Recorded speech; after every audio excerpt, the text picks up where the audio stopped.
Жаңаөзен қаласында COVID-19 инфекциясы 4-ші адамнан табылды. 2002 жылы туылған азаматша вирус анықталған 3-ші тұрғынмен бір пәтерде тұрған. Бойында инфекция барлығы сырқатпен байланыста болған жандарды тексеру кезінде белгілі болған.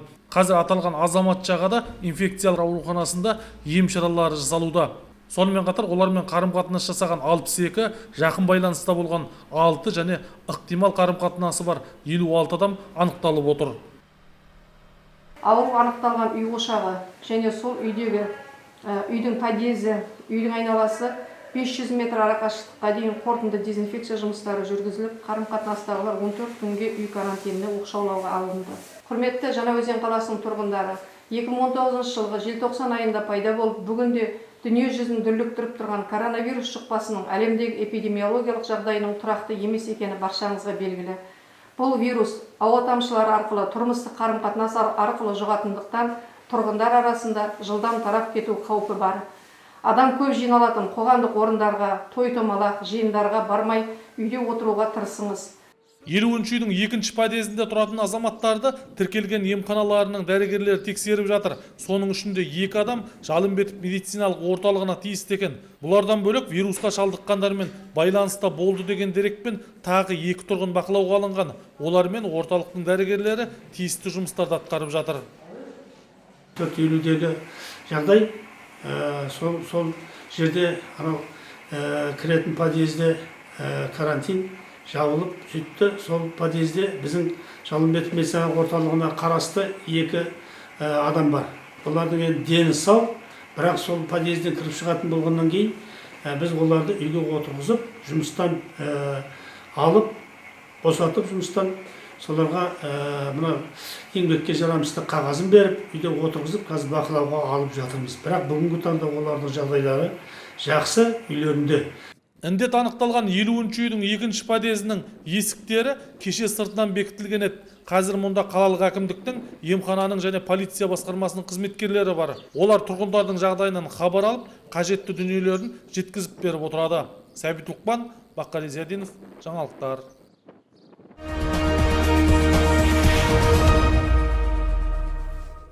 Коронавирус індетінің алдын алу мақсатында Өземнайгаз акционерлік қоғамының бас директоры Есен Өтеевтің 13 наурызда нөмір 96 бұйрығы шықты. Компания мен оған қарасты 16 басқармада. Сонымен қатар Өземнай сервис, кен құрылыс сервис, су өндіру және тасымалдау басқармасы, KMG Epi Catering, Қазақгаз өңдеу жауапкершілігі шектеулі серіктестіктерінде штабтар құрылып, қауіпті инфекцияның алдын алу жөнінде жұмыскерлерге нұсқаулық өткізілді. Әлемнің 180 еліне тараған коронавирус инфекциясы біздің еліміздің 16 азаматының өмірін жалмады. Республика бойынша бұл індетке шалдыққандардың саны 1300-ден асып кетсе, Жаңаөзенде COVID-19 жұқтырған адамдардың саны бүгінде 4-ке жетті. Алғашқы науқас сәуірдің 7-сі күні тіркелді. Бұл қауіпке бей-жай қарап отыру отпен ойнағанмен бірдей. Сондықтан жұқпалы індеттен қызметкерлердің денсаулықтарын қорғау мақсатында Өземнайгаз акционерлік қоғамының бас штабының шешімімен жоспары қолға алынды. Жаңаөзен қаласында коронавирустық инфекциясының таралуына байланысты ахуалдың нашарлауына орай іс-шаралар жоспары сәуірдің 9-дан бастап жүзеге асырылып келеді. Өземнайгаз акционерлік қоғамының бас директорының бұйрығымен 13-ші наурыз кезінде 96-шы бұйрық шықты. Сол бұйрық бойынша қазіргі таңда штаб құрылды. Бұның ішінде штаб мүшелері анықталды. Сонымен қазір іс-шаралар бекітіліп, қауіпті індет анықталған жағдайда Б және С жоспары орылды және бекітілді. Біз қазіргі таңда сол жоспармен жұмыс жасап жатырмыз. Бұл жоспардың маңызы бұрын бізде қазіргі таңда 2 жұмысшылар автобекеті болды. Қазір сол 2 бекеттен 1000-жарымнан, 2-ші бекеттен 1600-дің үстінде адамдар жұмысқа жіберіліп таратылып тұрған болатын. Қазіргі таңда адамдарды бір жерге шоғырландырмау мақсатында бұл 2 автобекетті қазіргі таңда 11 бөлікке бөліп тастадық. Қазіргі таңда жаңа айтып кеткендей 1000-жарым адам жөнелтілетін болса, қазіргі таңда ең көбі 150 адамнан артық қазір жөнелтіліп жатқан жоқ. Уземнайгаз акционерлік қоғамы жанынан құрылған штабтың жоспарына сай, өндірістің тоқтап қалмауын қамтамасыз ететін қызметкерлерді ғана жұмыста қалдырып, ұжымның негізгі бөлігін кезекті еңбек демалысына. Сондай Қазақстан Республикасы еңбек кодексінің 112 бабына сәйкес, ай сайынғы жалақысының 70%-ын төлеп, жұмыс орнын сақтау арқылы уақытша босатылады. Қызметкердің ай сайынғы жалақы мөлшеріне лауазымдық қызмет ақысы және бекітілген кесте бойынша жасалған жұмыс сағатына сәйкес өндірістік сыйақысы енеді.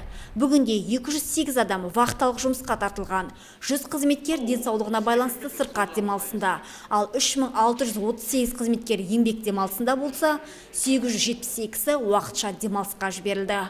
Бұл шаралардың барлығы коронавирустық инфекция бойынша Жаңаөзенде жағдай тұрақталғанша ғана жалғасады. Уземнайгаз бойынша 5774 қызметкер жұмысқа шығып отырған.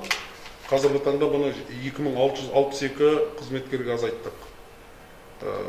Бұны қалай азайтып отырық? Бұл кезде қазіргі таңда бұрын 8 сағаттық, 12 сағаттық жұмыспен жүретін қызметкерлерімізді қазір үйіне келмейтін қылып, 10 күндік, 14 күндік уақытылық жұмыстарға ауыстырып отыр қазіргі таңда. Бұнымен қазір әлі де тағы жұмыстана береміз. Егер індет тағы өршитін болса, бұнда тағы да адамдарды оқшаулаймыз ба деген ойымыз бар. Бұл да мана айтып кеткен жоспар бойынша. Әрине, қызметкерлер санының күрт азаюы өндіріске нұқсан келтіреді. Бірақ компания үшін адамның өмірі мен денсаулығы барлығына қымбат. Коронавирус инфекциясы бір қызметкерге жұққан жағдайда бүкіл ұжым арасына тез тарап кету қаупі өте жоғары. Осы және басқа да сақтық шаралар тек қана коронавирус пандемиясына қарсы жүзеге асырылуда. Төтенше жағдай аяқталған сәттен бастап барлық қызметкерлер дер кезінде жұмысқа қайта шығатын болады. Жұмыс орындары қысқартылады, компания сатылады. Тағы сол сияқты қауесеттерге сенбей, ақпаратты Уземнайгаз акционерлік қоғамының әлеуметтік желілердегі ресми парақшаларына ғана алуыңызды сұрайды компанияның бас штабының мүшелері. Сәуле Жолманбет, Қаршыға Байтөре, жаңалықтар.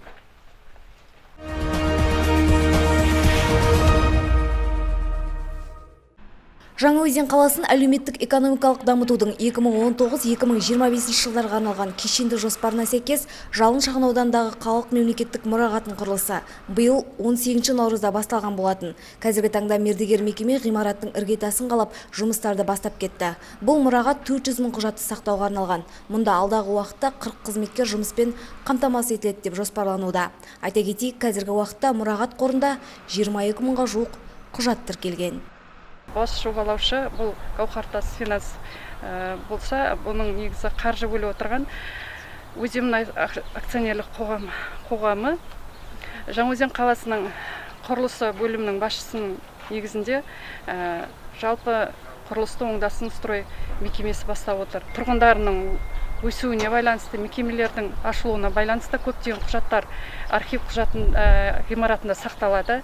Қазіргі таңда бұл салынған мекеме қала тұрғындары үшін ертеңгі таңда өздеріне қажетті құжаттарды келіп, осы ғимаратта оқу залы бөліміне келіп, құжаттардың мәліметін алуға мүмкіншілігі туып отыр. Сонымен қатар жоспарға сәйкес мұнайшы мәдениет үйінің ғимаратында да күрделі жөндеу жұмыстары жүргізілуде.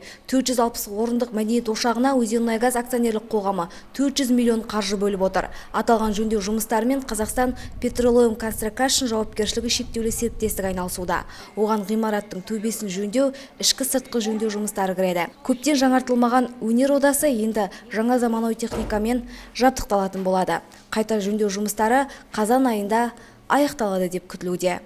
Қала әкімнің қолдауымен, Уземнайгаздың демеушілігімен біздің мынау көптен күткен мұнайшы мәдениет үйінің жөндеу жұмыстары басталып жатыр. Бұл енді қазіргі заманға сәйкес мынау мекеменің ғимараттың сыртқы қасбетінен бастап, фасадынан бастап, фасадын жаңартып, сонымен бірге ішкі жұмыстарын жасау, сонымен бірге негізгі жұмысты қазір бастап кеттік. Басталған жұмыс фасадын жасау үшін ең бірінші үстінен, ғимараттың үстінен жаңағы жабылған шатырды ашып, себебі үстінде орналасқан жылыту, салқындату, вентиляция жүйелері бар, чиллер бұрынғы орналасқан, солар істен шыққан күйінде төбесі жабылған еді. Соны енді қазір ашып, қайтадан осы мынау жұмыс жасайтын мекеме оны ашып тастап, төбені қайтадан жасап, бізге осы салқындату жүйесін, жылыту жүйесін іске қосайын деп жатыр. Бүгін енді Ақтаудан мамандары келіп, барлығы қазір енді өзіңіз көргендей жұмыстар басталып кетті. Бұл дегеніміз ең көптен күткен, көптен бері шешім табылмай келатқан жұмыс. Бізде сол кіші залымыз жоқ. Сол себепті жаңа боулинг орналасқан бетті қазірде реконструкциядан өткізіп, оның бәрін кіші зал қылайын деп жатырмыз. Бұл өте қажетті, өзімізге керек жұмыс жасауға. Биыл қаламыздағы мұнайшы мәдениет үйінің ашылғанына 40 жыл. Осыған орай өнер ордасының ұжымы күрделі жөндеу жұмысы аяқталғаннан кейін ауқымды шараларды өткізуді жоспарлап отыр. Ал қалалық мемлекеттік мұрағаттың құрылысы қыркүйек айында аяқталып, қолданысқа берілмек. Айнұр Мейрамбайқызы, Нұрсұлтан Назарбаев, жаңалықтар.